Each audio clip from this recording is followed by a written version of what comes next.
Yeah, recording started. You can start. And streaming? Yes. Awesome. Live. It is live. OMG, it is live. So hello, welcome everybody. Today is going to be a kind of a different little panel discussion, kind of going into, especially for this month where we celebrate employees with disability in the ADA Act. I want to discuss the Americans with Disabilities Act, also known as the ADA of 1990. I almost said the 1900s. That sounded very like the witch, but of 1990, yes. Which was kind of an interesting thing, because I know if for anybody that's watching international, we all kind of have our own variation of like a Disabilities Act or something that allows people to have like an equal footing to help fight discrimination. And ours is kind of like similar to the Civil Rights Act of 1964, which basically protected against, race, religion, gender, sex, etc. But this was a little bit different, where it also required companies and I almost said privateers, but companies to make like reasonable accommodations and help their employees, and also the public. So that's why if you look at buses, if you look at airplanes, if you look at buildings, they all have some variation to help those with possible disability be accommodated. So because this was passed and this is 30th year of this anniversary, I kind of want to reflect upon kind of three key things, which are, what does the ADA mean to our lovely panel, which we're going to get to in a second. What does it look like today? That's a big kind of an impact question for our personal, professional aspect. And the last one is like, what does the future of it hold?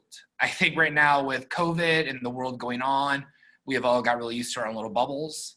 However, ADA is also something that has helped us be able to feel more comfortable and safe outside of our home. So it's kind of an interesting little balance for us to relate back to what does the future hold. So speaking of experts, we love it. I would like to introduce today's panelist. We're going to start off with Dr. Tyrone Jackson. Also, when I give you your little name, just give a wave. And you can tell us a little bit about yourself. So let's start with Dr. Jackson. Who are you? What do you do? What's your experience? Are you happy today? Well, I'll start off with, yes, I am happy today. So that's the very first thing. My name is Tyrone Jackson. I'm currently serving as the Interim Director of Human Resources for the District of Columbia Courts. I have over 30 years of human resource experience. Also retired from the military after 20 years of honorable military service. And my doctorate is in organizational leadership with a concentration in conflict resolution, and my master's in human resource management and development. So that's just a little sum about myself. Very little sum about a very interesting background, I feel. Okay, the next we have is Ronald Thomas. There he is. Ooh, unmute. Hello, everyone. I'm Ronald Lee Thomas. I'm currently serving as the Assistant Director of Finance and Admin for Smart Growth America, a nonprofit in Washington, D.C. We're focused on infrastructure and its equity and development of communities to make them safe, walkable, and accessible to everyone around the country. We're currently the leading model when it comes to that. We're consulted by various jurisdictions around the country in development using form-based codes and things of that nature to solve some of the problems in communities and development. I'm also currently serving a second term, looking to serve a third, and the statewide independent living council appointed by Mayor Bowser. I currently serve as executive board treasurer, and I'm very active in the amputee coalition because I like to see more people that look like us involved in ADA policy. And I've been a bionic double below the knee amputee for the past 12 years. Whoa. Okay, I'm interested from everybody, but I think we're all like, okay, what does Ron got to come to the table? I'm going to stretch for that. Next one is we have Johnnie, whose name I forgot your last name, Bond, Johnnie Bond. Microphone. Thank you all for having me again. Always a pleasure to participate in Bay Atlantic University's panels. As Johnny Bond, I'm a lawyer based here in Washington, D.C. I have my own law firm, Johnny Bond Law.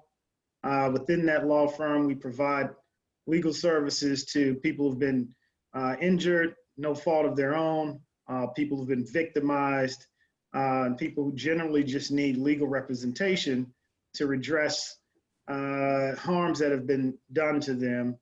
I have confronted the ADA or worked with clients to gain rights under the ADA, not only in the private employment field, but also within public accommodations that are supposed to be made available consistent with the ADA Act and ADA building safety standards.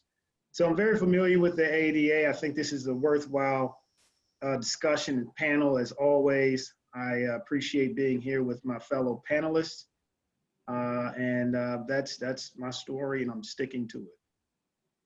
I just went into that that's my story. That's my story. That's just my country self. All right. Last but not least is Jenna Bryant. You got that right. Look at you. I did. It took me 10 minutes. Hello, my name is Jenna Bryant. I am currently the manager for Montgomery County's Occupational Medical Services Clinic. That is an on-site clinic for Montgomery County employees, including all of our first responders and essential personnel. So I work a lot with firefighters, police officers, sheriffs, you name it. And COVID has been very busy for us, to say the least, as I am sure that it has been for everyone on this panel. So thank you.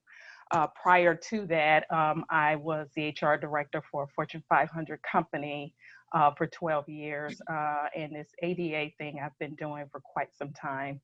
I have two relatives that would fall under the ADA spectrum. So that's kind of what drove my desire to get more involved. My mom was also a registered nurse back in the day when the ADA was nowhere near what we know it to be today. So thank you for having me. Not a problem. I'm excited. Okay, now just like when we run, I'm excited. I am pumped. Let's jump into this. Okay, so kind of hearing what I just heard about for our introductions, you know, the ADA and aspects of it has impacted us differently. Personally, I'm epileptic. I got diagnosed when I was starting my freshman year of high school. Not a fun thing to happen to you. And I have gone through, you know, having the accommodations to help. And I honestly would not have been able to probably graduate high school, let alone get a bachelor's degree and a master's degree. The amount of times I had seizures outside of a classroom is uncountable. That's a story for another day. But I think it's very important that, you know, that's my personal story, but also seeing how students, and I have people come and talk to me about their, you know, wanting accommodations and also just exploring it. So I want to start with Dr. Jackson is, you know, what does the impact of the ADA mean to you specifically? And just not personally, it can be in a professional aspect, and that's for everybody, but what does it kind of mean to you? Professionally, the ADA has transformed the workplace and how we look at our employees, the applicants that come in and apply for the jobs and are seeking opportunities with us.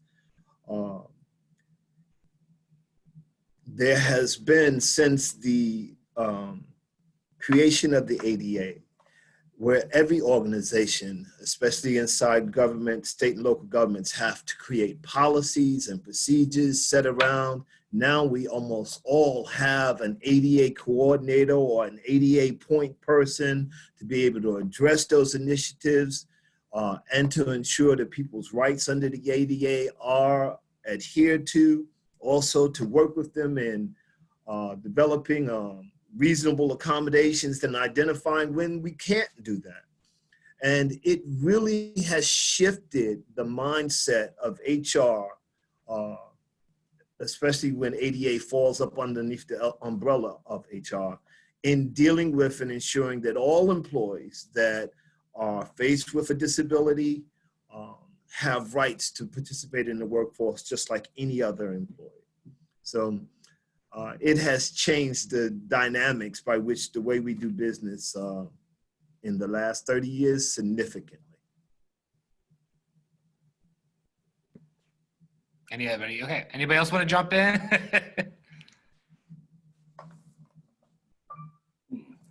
I would Is this to agree all the with panelists?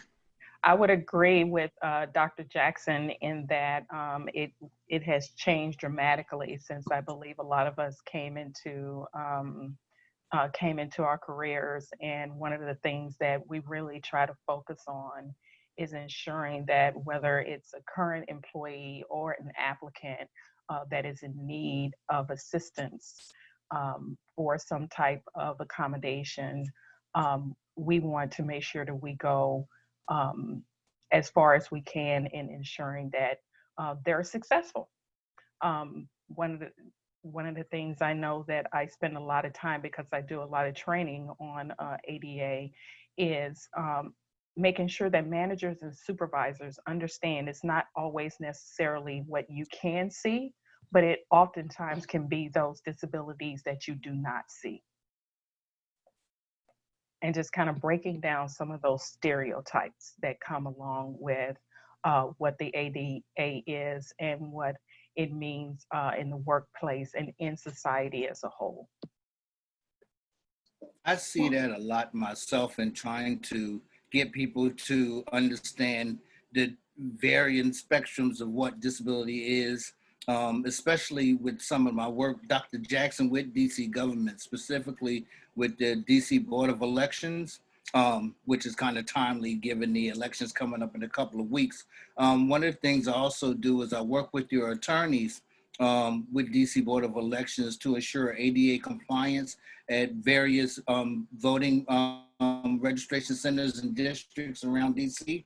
And that's one of the biggest challenges I think we face, getting people to understand what that is and the importance of setting up ADA stations for people to be able to vote, so everyone can have a voice in this election and not just access internally once people reach polling places, but the literal access to voting places, working elevators, proper ramps, not just having ramps, but ensuring that they're at the proper angles, all of those things, proper signage, whether it be Braille, having magnifying glasses available at tables, earphones in voting stations, all of those things. And I think a lot of times people don't understand the importance of them, because you always have this notion that, oh, well, we don't have many people that need them. But even if you have 1 out of 1,000 people voting at any station, you made it available for that one person.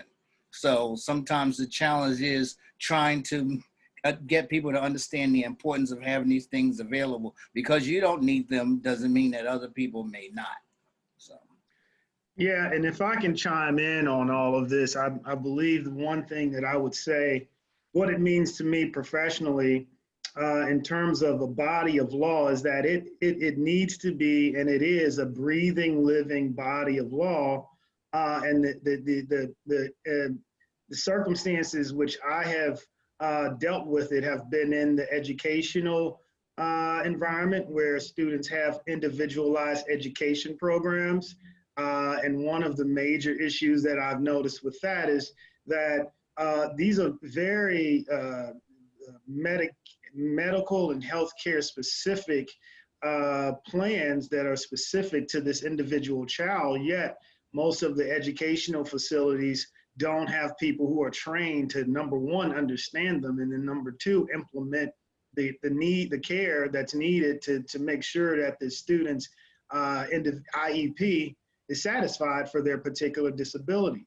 I've also dealt with it with a client who was injured in a hotel where the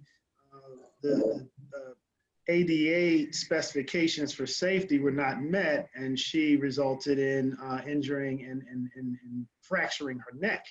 And there as well, the hotel had made its efforts to comply with some of the standards, but those standards had lapsed and they didn't necessarily meet them as they were required to. And then you run into the legal arguments that they put forth to defend themselves in those cases.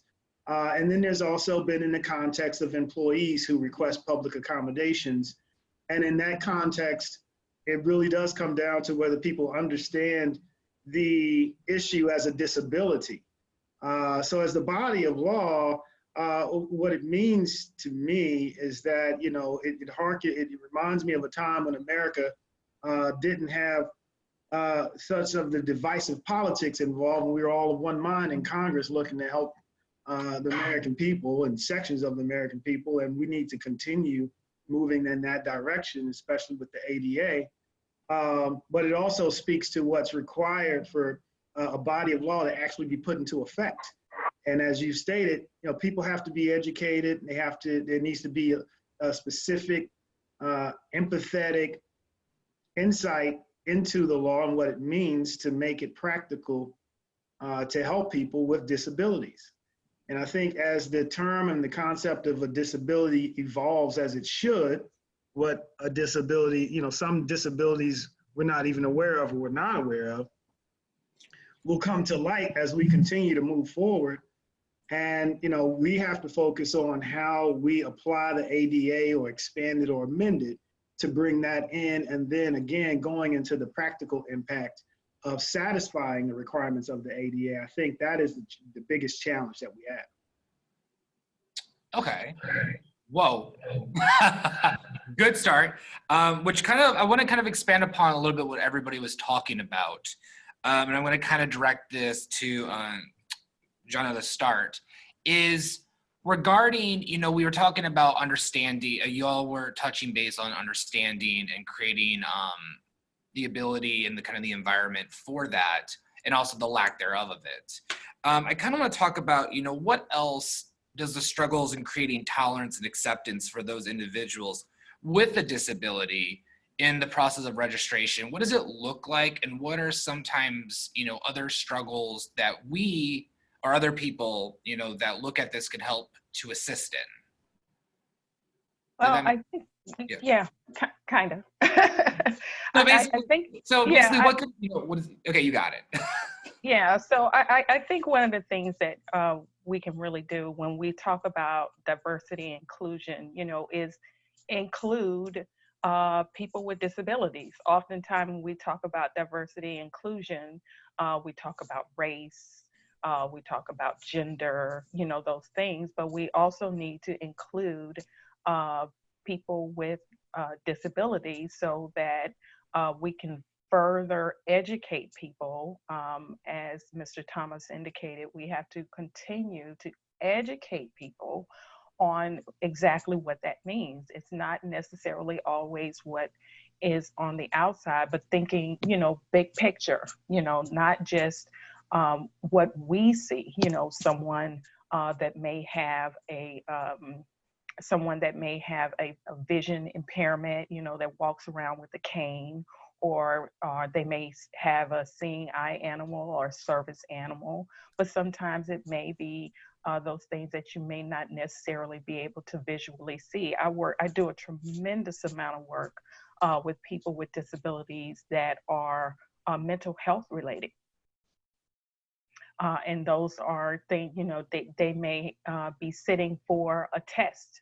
And I'm sure those of you that are dealing in education see this a lot, that they may be sitting for a police exam, you know, for captain or lieutenant, and they may need additional time, or they may need a quiet room, or they may need to have their test read verbally instead of written. They may need an interpreter, and the list goes on and on and on. And I think the more that we educate people and include it when we discuss diversity and inclusion, the more educated we can get people away from the norms, you know, that we normally attach to people with disabilities.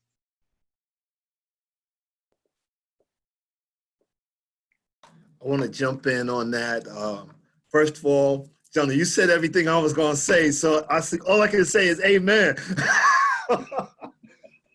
But I did want to point out that something that Ronald had said earlier about the Board of Elections. I had recently had an opportunity to attend one of their training sessions, and I was very pleased to find that they opened the training session with 2 videos on how to interact and deal with people with disabilities. And they were really great videos.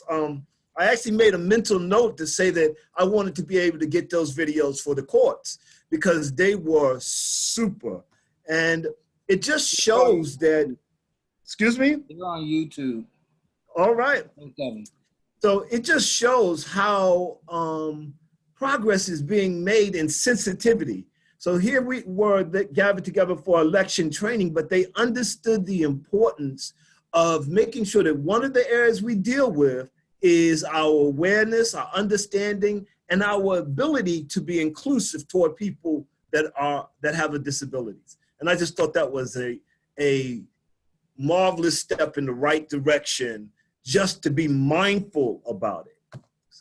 Yeah, because after those videos, there's always a follow-up discussion immediately afterward about language to use and not use. Yes. Great. Anybody else? I get that teacher voice. I'm like, okay, who wants to go? I don't want to leave anybody out. I think they covered it well. There's nothing more that I can add to that. That is fantastic. That is perfect. I actually have a follow-up question for a little bit, everybody. I like how we were discussing the concept of language and being mindful on this. What is advice that you would give towards continuing that conversation, but also just approaching it? I think, there's very, especially in DC with having such a with Gallaudet and universities where there is a different types of language for individuals that, how can I say this? There's some words that some people prefer, there's some that are not. Like,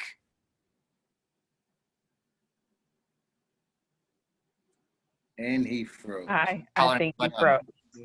Somebody help me. It's a Tuesday. Well, let's just thank God that we're not using the term deaf and dumb anymore. Yeah. Or retarded. Or retarded, yes. I mean, we have made a great strides towards that, yes. But I mean, a good thing is, deaf and hard of hearing. And there are some people that prefer one or the other. I think somebody commented, I believe it was you, Johnna, about, I'm looking at my notes, but you talked about, oh my gosh, I went brain dead. Basically with diversity and inclusion, and I have a very big, when I was creating the department here and refining it, I made sure that we had a glossary of it, of words that are appropriate, words that aren't appropriate, and kind of like the meaning of it. Right. So I think that, that was like one step for me to come out and say, this is what we need to do. But then once again, it does come down to preference. So I guess how do we keep that mindfulness going forward? I think the biggest thing is when you encounter someone and you're aware of their disability, you ask them how they want to be addressed. That's usually the surefire way to ensure that you're not being disrespectful to anyone, and how you relate to them and their particular disability. When in doubt, don't. Always ask.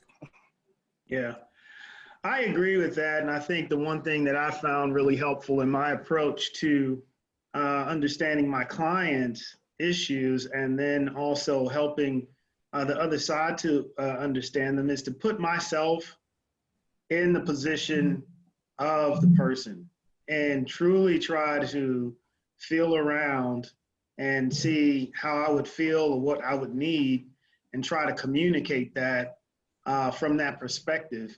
And I think that is one of the things that's very necessary in the approach to the ADA, not only from private employers, but state and local governments, public accommodation facilities, even online and internet protocols, because there is the title 4 of the ADA that requires that telecommunication services take the ADA into effect. So there's the language piece, and you know what I believe it corresponds with what Ronald said and everybody else is that, you know, it's important once you put yourself in that person's position or in the position of someone else and try to empathize and feel, then proceed with asking questions to get clarification about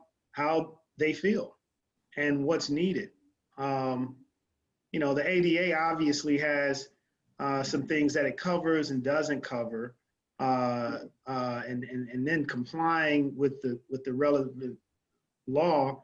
That's another entirely different process. But I think it starts with really trying to understand from another's perspective what is needed and what can be helpful to address any issues navigating or using or facilitating any facilities.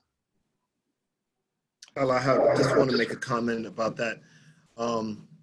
Thanks, Johnny, because I just wanted to bring up, we were involved in a training class about a couple of years ago, and we're trying to teach people about sensitivity and being empathetic and all those things that if you don't know, ask. But someone, one of the people in the class brought up an interesting point and said, I was trying to put myself in their position. And I thought if I was in their position, I would appreciate the help.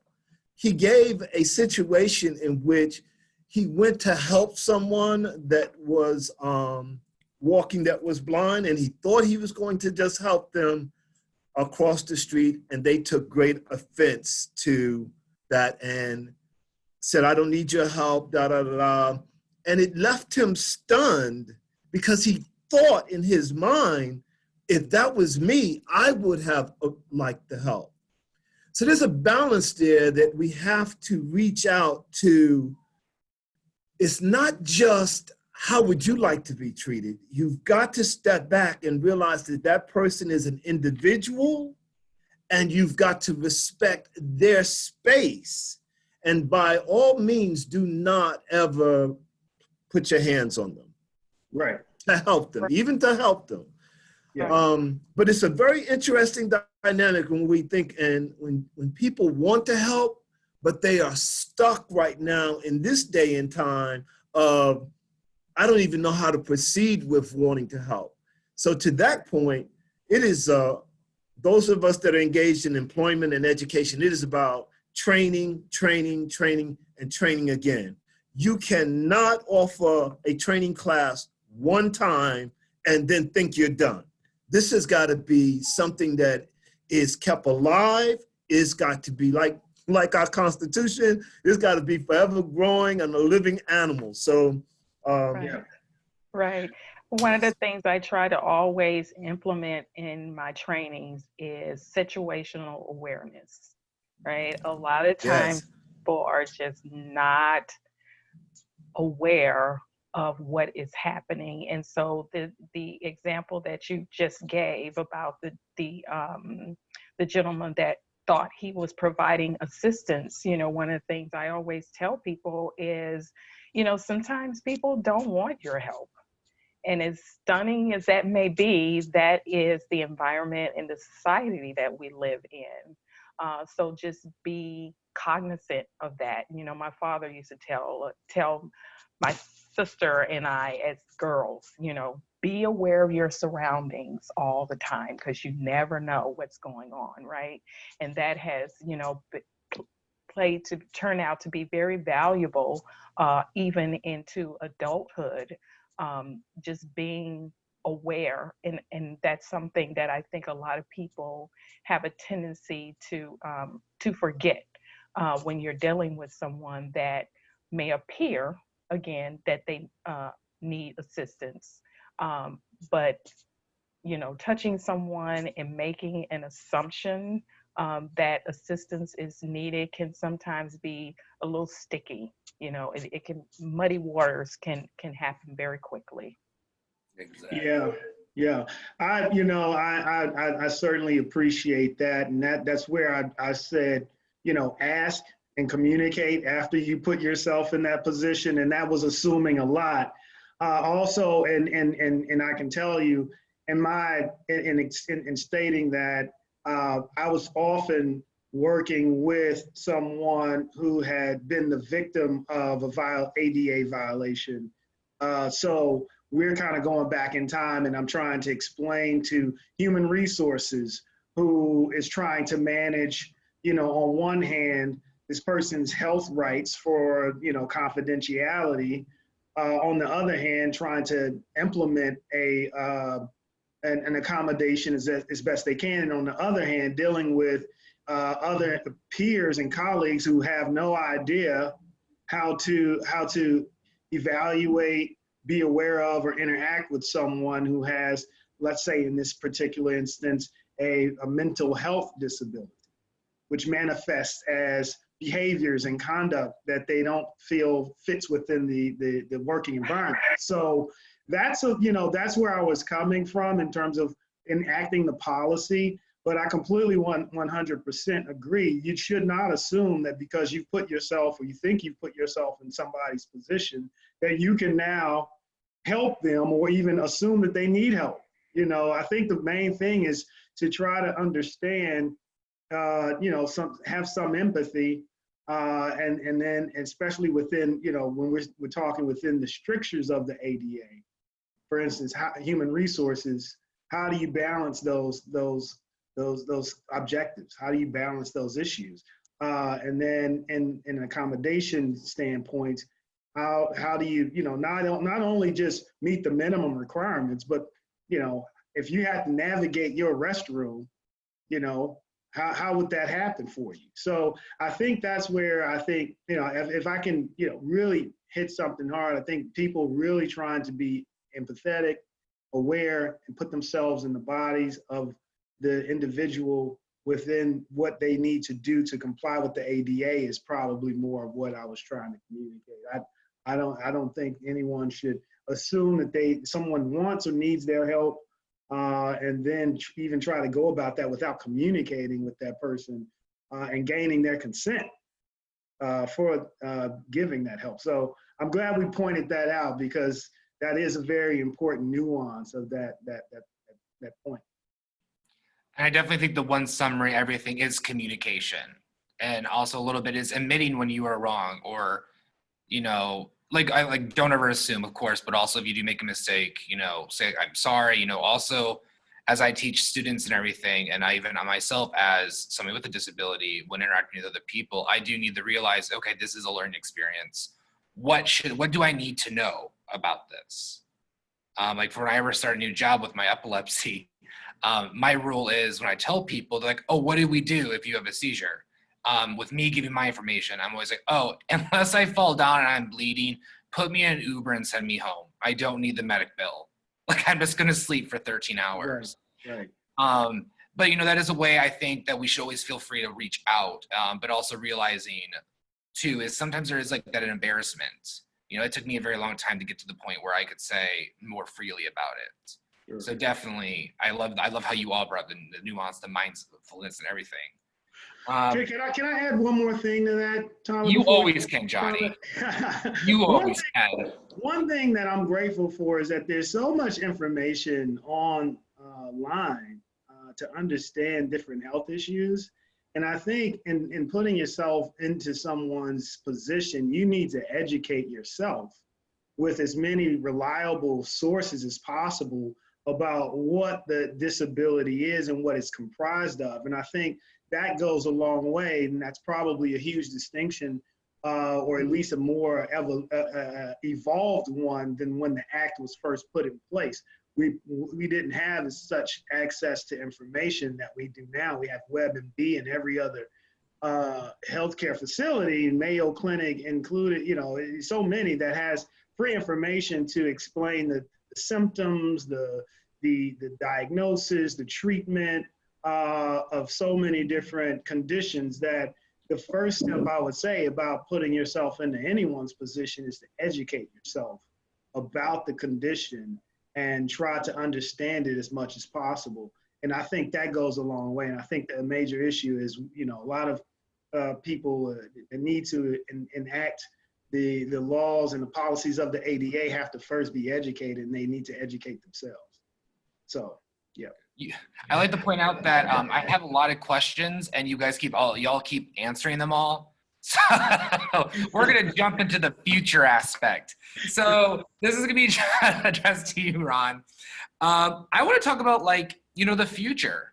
You know, what does, like, you know, the future of the ADA look like, especially with, I think, the increase of the digital era, which, you know, Johnny brought about WebMD. You spoke about those videos that I think Dr. Jackson saw at a training event. Like, what does the future of it look like? Well, I think to address my original question, and I'll tie that into what I think the future looks like, or, you know, hope it does. I'd hope the goal of the ADA is that the relationship is no longer seen as an adversarial one, and the act itself is no longer regulatory, but becomes part of the overall culture. So it's something that's incorporated in HR and something that businesses look to focus on when creating an establishment, making themselves ADA compliant and accessible to everyone. Also, too, that wages for persons with physical disabilities are at least leveled off so they're even with persons that don't have disabilities. Because right now, I'm not sure if people are aware that 40% of people with disabilities make less than people without disabilities doing the same exact job.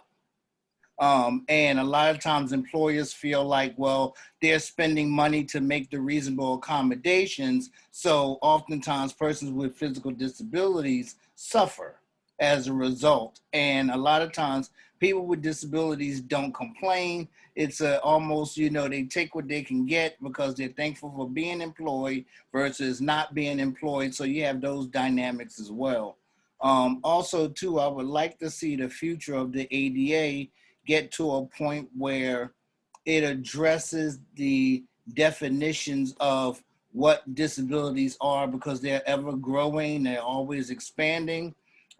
Because right now that seems to like be an issue with the judicial interpretation of what disability is. So expanding upon that as well in the future.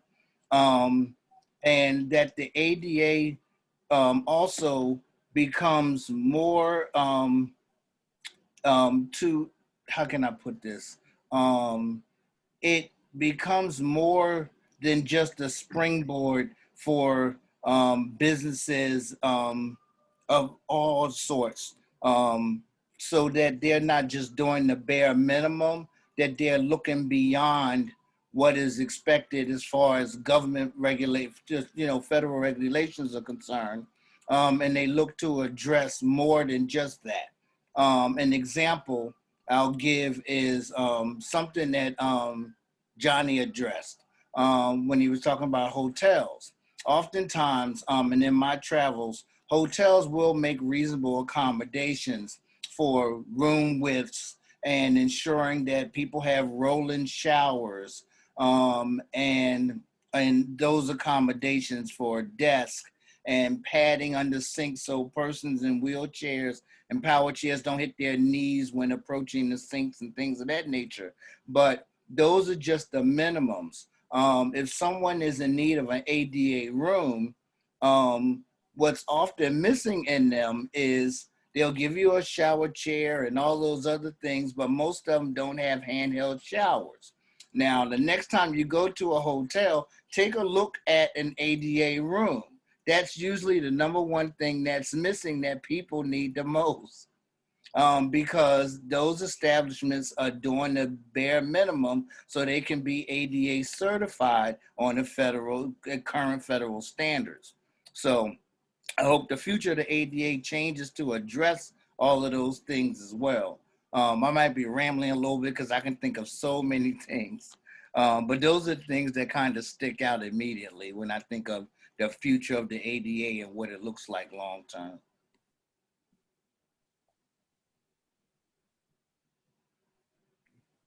I'm here for it. Anybody else?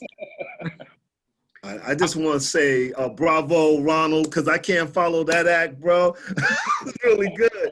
You covered all them bases and points. That was really good.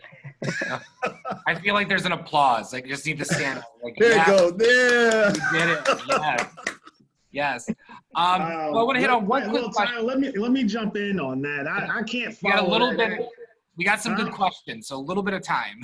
Oh, okay. I think, the only thing that I'd like to say is that similar with the ADA, there is an aspect of the civil rights laws that I think is consistent with the ADA, and there's, but some distinction. Civil rights laws, when questioned or implemented with Supreme Court justice level, we've heard over time that there should be a point at which we don't need the civil rights laws, or there's a point, and that has been kind of an evolution of, all right, do we really need these laws? Do we need to enforce them? And we hope that we will eventually achieve that. But what I'd like to say about the ADA is I think that the overall goal should, in the ideal, and I like to think about the ideals for any body of law, is that you don't need them. I didn't want to throw that out there without talking about what that implies for the civil rights law, and we could talk about that for hours. But in this situation, I don't think there's ever a point where we would not need the ADA in place, because people will always have disabilities, and disabilities will evolve, and the definitions of them will evolve, and we'll understand some more as time goes on. But I believe an ideal vision for the ADA is full integration. And by full integration, you would say, enforcement of certain issues aren't needed as much or as vigorously, because we've taken a lot of things into account and fully integrated them. So I believe that that's one thing that we can try to look and strive for, is full integration. And I'll let Ron or Mr. Jackson or Johnna talk about what that really looks like from a perspective. But I believe, I'm just throwing that out there, that I think if we were trying to move beyond the ADA, it would be level of full integration. And that's probably what I would just say. For it to become a part of the norm instead of the exception, I believe we talked about it before. If we're going to talk about inclusion and diversity, it has to be a part of the norm. Unfortunately, sometimes you're talking about human nature, right. Being what it is. People will always have prejudices for one thing or another, whether it's skin color, gender, disabilities. And sure. Again, as the list goes on, that's the challenge that we run into. But the future of the ADA, the ideal situation would be for it to be a part of the norm and not the exception. Right, so it becomes part of the everyday culture. Correct. Right. So we actually got some questions that actually, this one question really does build into this one. I'm going to click it. I don't know how to answer live. Okay. Oh, no. Sorry, I hit the wrong button. Okay, so one of our attendees says, as Ms. Bryant stated, I have an invisible condition. I recently completed a bachelor's in HR. I find that while attending university, staff and faculty were very helpful. However, I have not completed the application process for employment because I grew frustrated and discouraged by the company's testing processes. Even when I knew I had the qualifications and the work experience, I could not complete the assessment tests. So how does a person like me get on a potential employer's radar for employment considerations if they are looking at these scores and hiring based upon scoring? So that is a great question, because we, just implemented mandatory, since we have so many employees that are working from home, teleworking. we just implemented IT for new security protocols because everybody wants to make sure that employment information is being protected, right? And they rolled this out as mandatory security awareness training. I can't tell you how many people on my radar contacted me and said, I can't take it. It's not ADA compliant and it's not user friendly, you know, for someone that may need to use JAWS, you know, software, or someone who may have some type of disability where the normal test taking or normal training doesn't apply. So I immediately contacted the county's IT team, and I'm not going to repeat how I addressed that issue with them, but I was basically kind of like, what the heck? You know, did no one think, you know, that we needed to also include those employees who may need some technology assistance when we rolled out this, mind you, mandatory security training? If it's mandatory, you have to make it accessible to everyone. So to answer that question, especially in HR, the company should have someone that is responsible for addressing those type of issues when they have applicants that are applying for jobs that are looking for assistance for test taking, to be able to provide you with the assistance that you need to be able to successfully complete the test or the application that you're trying to complete. Good. So I'm taking notes. If everybody keeps wondering what I'm doing, I'm like, so much of this stuff is so much of our information is great, and I'm just like, doing it. Okay. Our next one is from another individual that says, "Hello, I am recently been appointed the ADA coordinator for my agency. I am also the trainer for my agency. I do not have years of experience in this topic, but I would like to be knowledgeable. My question is, is there anything that you are aware of regarding ADA coordinator training certificate programs, such as the one offered through the University of Missouri College of Human and Environmental Science, School of Architecture Studies? Is there something that I should be considering completing?" So I'm guessing they kind of want some help. Like, what should we get where can we go to get training? Where can we get this information? I'll let you go, Shannon. John, you can answer that one. Did that just get punted to me? Yes, it did. You are the guru. You are the guru of this section. We're just like, okay, we got it.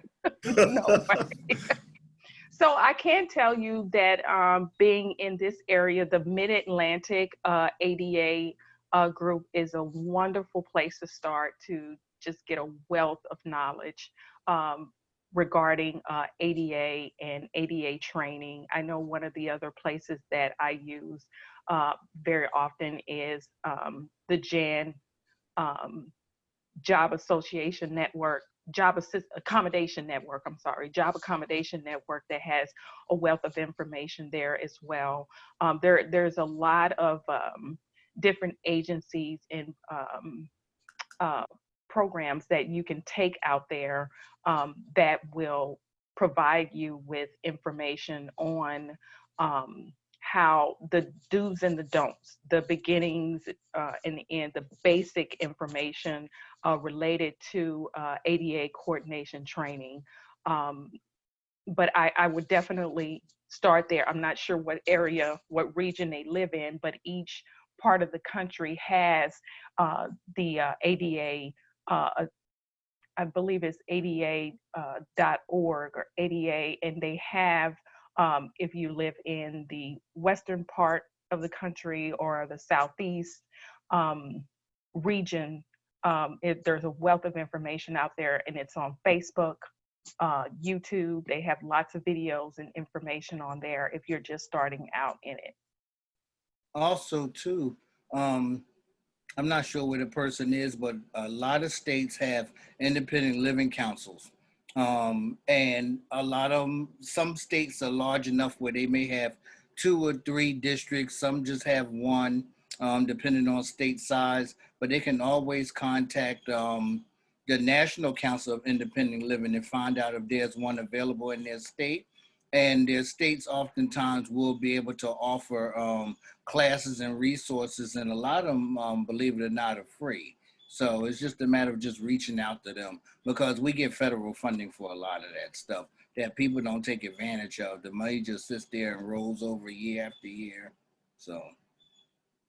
And I just want to add one thing, that if you're a member of the Society of Human Resource Management, they have a huge network that can tap into various different organizations that will be able to provide you with specific HR-related training for ADA. See, I thank you, Johnna, for just stimulating that in my mind. They do. SHRM has a wealth of information that you can reach out to. Mm-hmm. Perfect. Okay, and then our last one is, what, in your opinion, has been any negative problems from the ADA? So basically repercussions, like, is there anything that's negatively happened because the ADA has come into existence, in your opinion?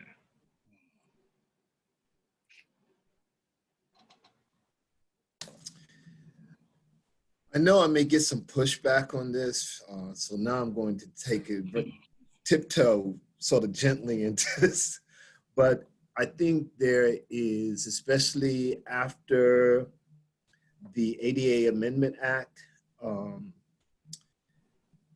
employers still have to deal with the abuse of the ADA. And ADA connected with FMLA, and you put those 2 animals together, and managing them becomes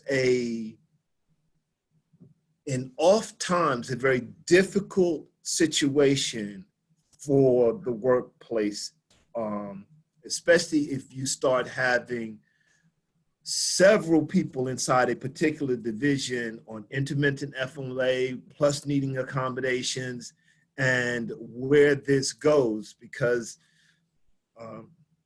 as Johnna pointed out, and I think Johnnie also pointed this out, the accommodations aren't always what we normally think they are, and the disabilities aren't always for someone that is hard of hearing, blind, or has some type of mobility issues. You got a plethora of other issues out there that is, and I don't want to say assaulting the workforce, but that employers are having to deal with in a very real way, to be compliant, to be sincerely trying to provide the rights of individuals with the disability. But it's becoming a ever increasingly difficult thing to manage and navigate through from an employment perspective. I know, Johnnie, as a lawyer, I know we got to do it, but it's becoming increasingly difficult, especially when we live in a more litigious society where people know their rights, and so we're having to cross all the I's and cross all the T's and dot all the I's to make sure that we afford them of their rights, and at the same time continue operationally going forward. So yeah, I think I dealt that is a challenge.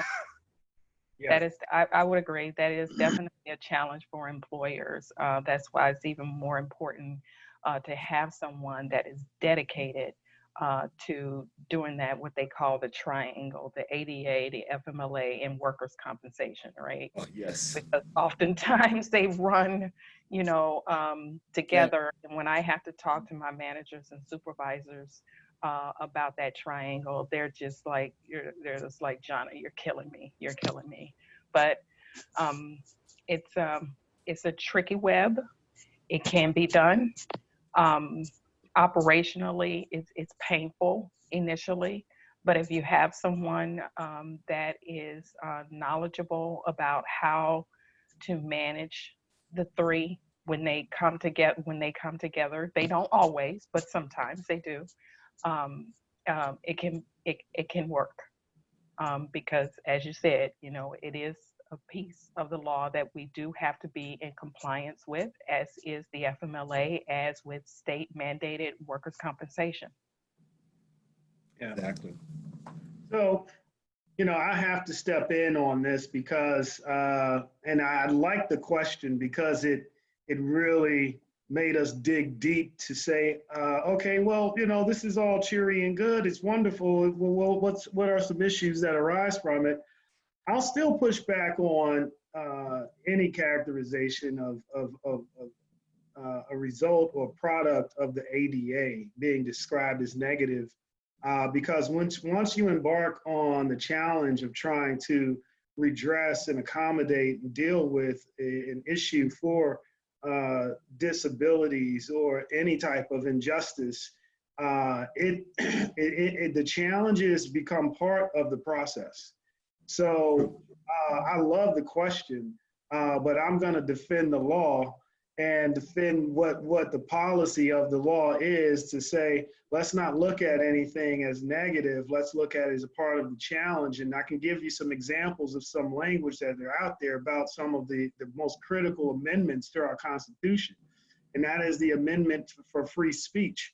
You say that, I know you've heard it before, and if you haven't, let me say it, but you have to permit some bad speech to defend the good speech.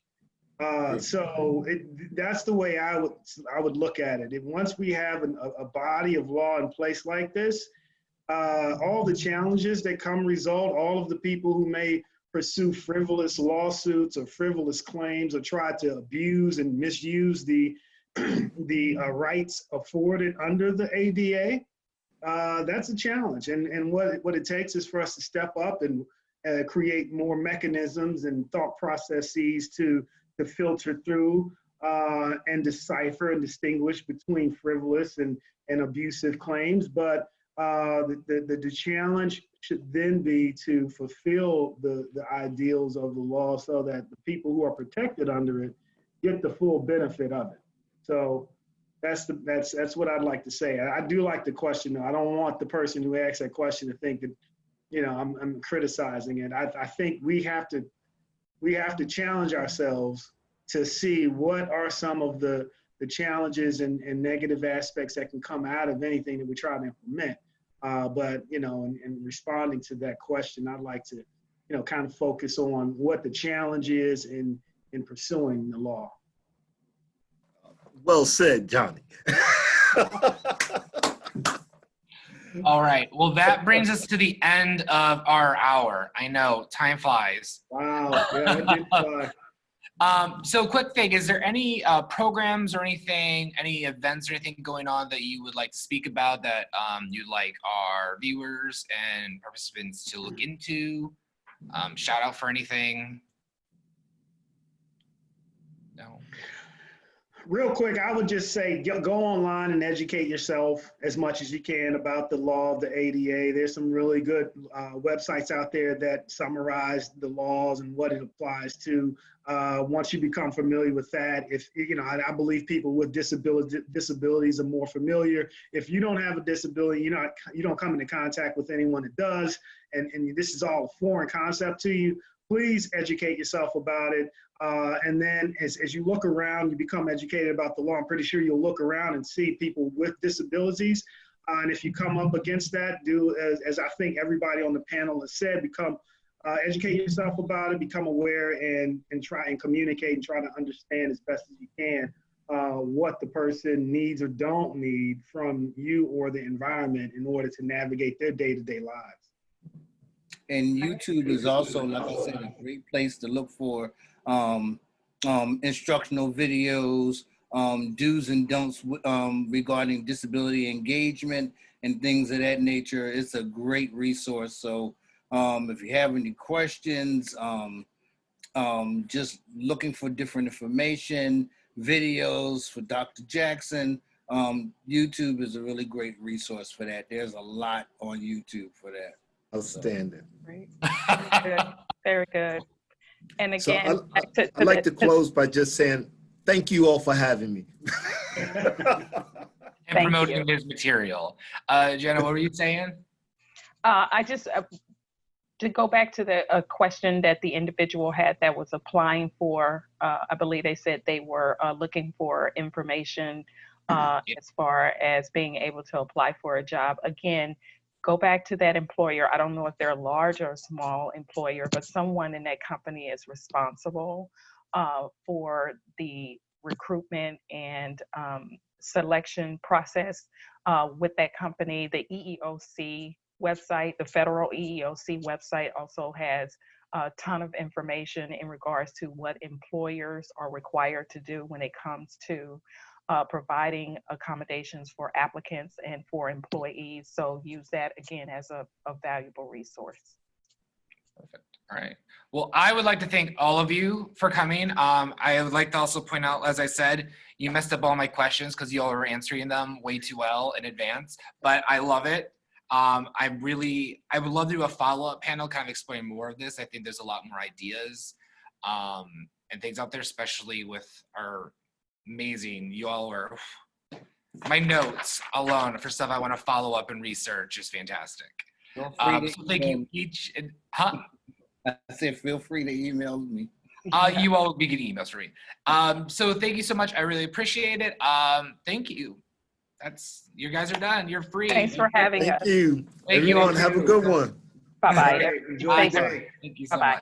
much. Bye. Bye.